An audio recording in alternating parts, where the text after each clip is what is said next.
Hello' everyone, আজি আমি আটাইবোৰ ওলাইছোঁ জেঠাইৰ ভোজলৈ। ভোজনো কিনো আৰু এনেই মাতিছে কাৰণে নিমন্ত্ৰণটো ৰক্ষা কৰিছোঁ। গোটেইবোৰ গৈছোঁ, মা, মই, জেঠাই, পাপা, তাৰপিছত বাহঁত অকণমান দেৰিকৈ আহিব। তাৰপিছত গৈ পেলাই দেখিছোঁ গোটেইবোৰে কথা চথা পাতি আছে আৰু এয়া মা, তাৰপিছত ওচৰৰে কোনোবা কোনোবি আৰু তেওঁলোকৰ ফেমিলি মানুহ আৰু এইবিলাক মাটিত বহি আছে।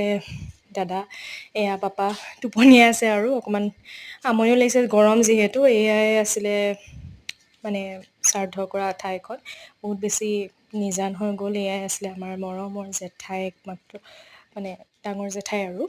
তাৰপিছতে এয়া আইতা দুজনী কথা পাতি আছে। মই বেক চাইডৰ পৰা মানে গম নোপোৱাকৈ ভিডিঅ' বনাইছোঁ আৰু তেওঁলোকে গম নাপায়। কিবা ইম্পৰ্টেণ্ট ডিছকাশ্যন। তাৰপিছতে আমাৰ এই মোবাইল যে টিপি আছে, ফাইনেলি বৰমা আহি পালেহি জাগিৰোডৰ পৰা।